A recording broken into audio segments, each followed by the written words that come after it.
Video games are an incredibly popular medium. In fact, the video game industry has become larger than the film industry, with games making nearly double the total profits of the film industry per year. And with the game industry growing as rapidly as it is, with an increasing number of new players, there are libraries worth of classic games that most players haven't played at all. While backwards compatibility with previous systems should, in effect, make these classic games easier to play, it's often not the case.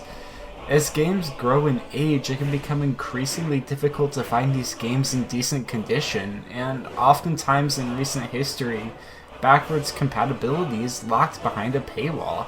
So, in order to provide new players with the chance to play classic and popular games, companies may consider re-releasing that game on a new system. This can accomplish two things.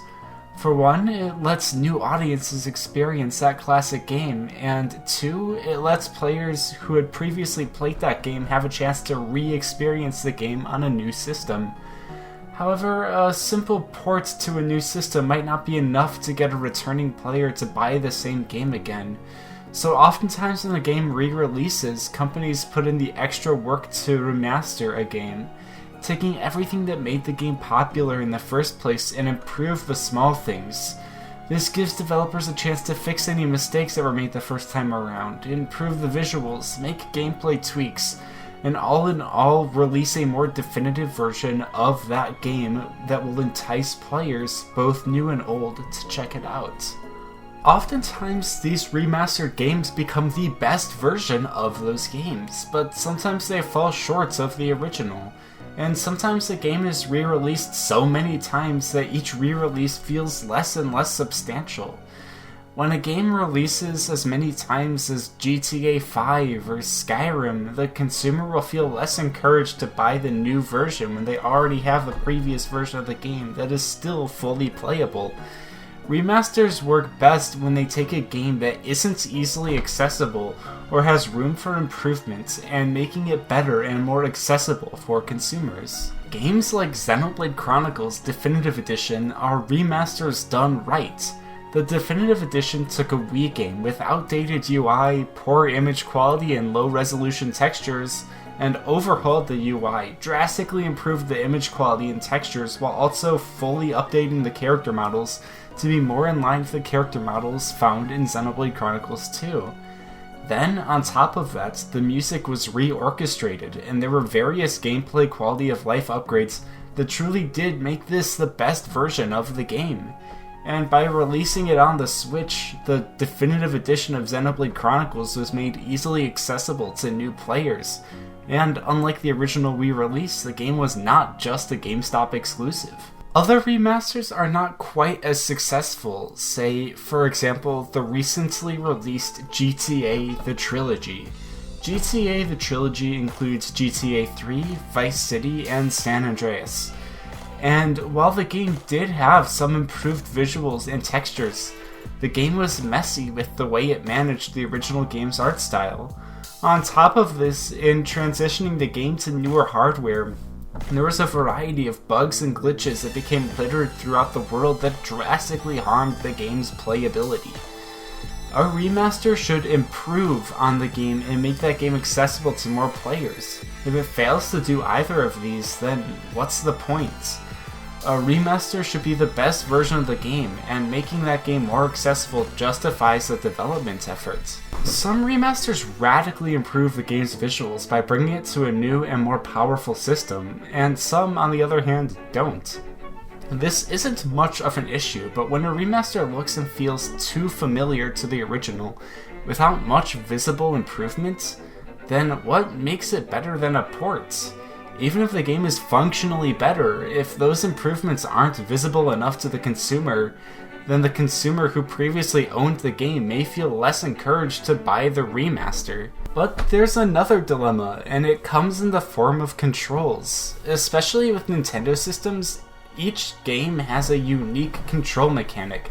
Whether it's the Wii with its motion controls or the Wii U with its gamepad, many games on these systems take advantage of those controls in order to improve the gameplay experience. This makes some games nearly impossible to port from these systems to any new systems. Star Fox Zero, for instance, would be nearly impossible to release on any system other than the Wii U. If it did, the entire experience would be radically different. Some games like Skyward Sword seemed impossible to release outside of the Wii using motion controls, but when an enhanced port of the game was released on the Switch, the controls had been updated to be accessible and functional using new control mechanisms. But an enhanced port is something else altogether. While remasters make improvements to a game and release it to a new audience, a port makes no significant changes in its re-release. But an enhanced port may make some changes to improve the game, but not enough to call it a remaster. So, what's the difference? Well, there isn't really much of a literal difference. What separates a remaster from an enhanced port is the practicality and extent of the changes made. Xenoblade Chronicles Definitive Edition made substantial changes that drastically improved the game. But what about Skyward Sword HD? It did make some improvements, for instance giving new control options and increasing the resolution of the game. These changes are significant, but they don't drastically change the game. The changes made in Skyward Sword were more aspects of adapting the game to a new system than actually improving the game like a remaster. Other enhanced ports, such as Donkey Kong Country Tropical Freeze, add a new character, in this case Funky Kong. Still, the game is only an enhanced port because the game itself did not change and Funky sort of functions as an easy mode of sorts. But because an enhanced port and a remaster don't have a definite literal difference, some games may be labeled as a remaster that really don't feel like one. The Wonderful 101 remaster took a great game from the failing Wii U and re-released the game on a new system. The game was designed to use the Wii U gamepad, so the remaster had to overhaul the controls, which it did. But aside from that, the differences were minimal, so the game, despite having some changes and improvements, hardly felt like a real remaster.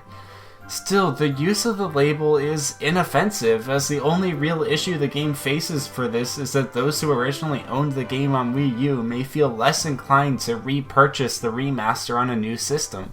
But remasters and ports aren't the only way that legacy content is delivered to new players. Recently, we have seen a surge of remakes, popularized largely by Final Fantasy VII Remake.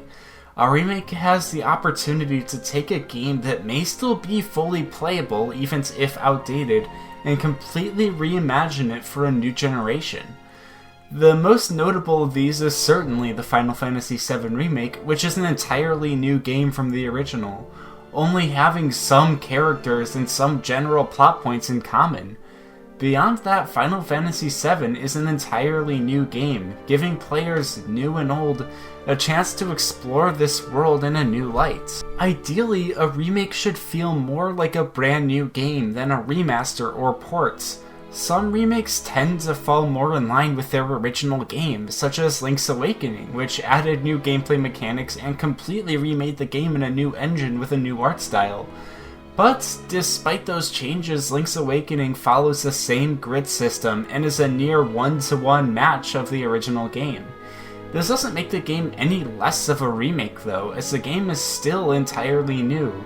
The point is, remasters can vary significantly in their plans and delivery, but what makes them unique is that the game is reimagined and fully recreated. Remakes can tend to feel far more modern than their original, and that's by design.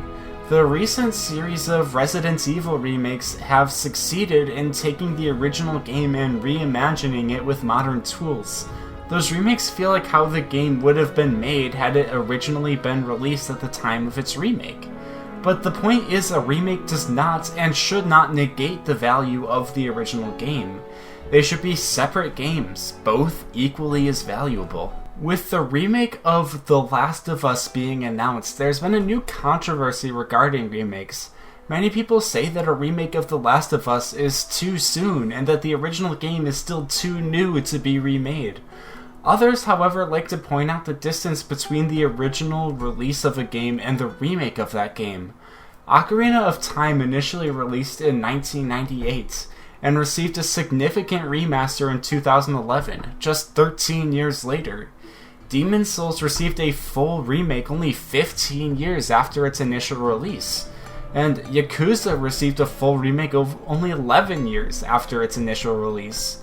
The Last of Us remake is set to release 9 years after its initial release in 2011.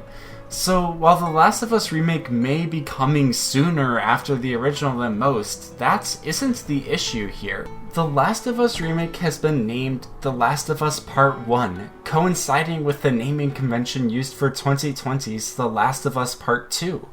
In essence, this solidifies The Last of Us remake as part of the series, with both the remake and the sequel being presented as Part 1 and Part 2 in the same story.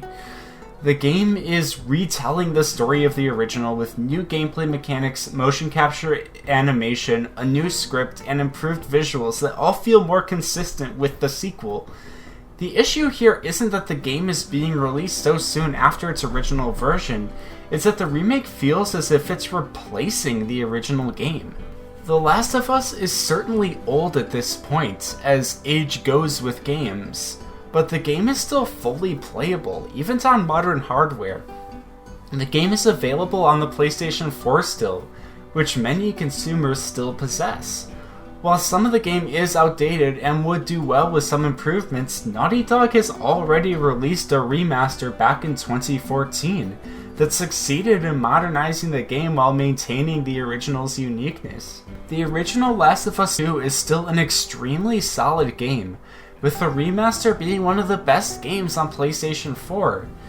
By remaking the game to coincide with the direction of The Last of Us Part 2, the remake essentially negates the original, making its uniqueness and quality feel irrelevant. The Last of Us Part 2 was designed as a sequel to The Last of Us, but this remake feels as if it's retroactively making The Last of Us Part 2 a sequel to The Last of Us Part 1.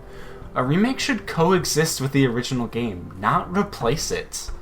So, when delivering a classic game to a new audience, what's the best way to do it? Well, if the game still holds up, only needing minimal changes to reach a wider audience, then an enhanced port could be the right fit. If a game could significantly benefit from many changes and improvements, not to negate the original, but to enhance the original, then a remaster might be right. And if the creative urge is right to reimagine a game, then go ahead and make a remake. Games are an incredible and popular medium, and the more accessible games become through ports, remasters, and even remakes, the better off the consumer is. Some of the most incredible stories and experiences are found in video games, so it's both valuable and important to solidify that game's presence for a new player base to enjoy.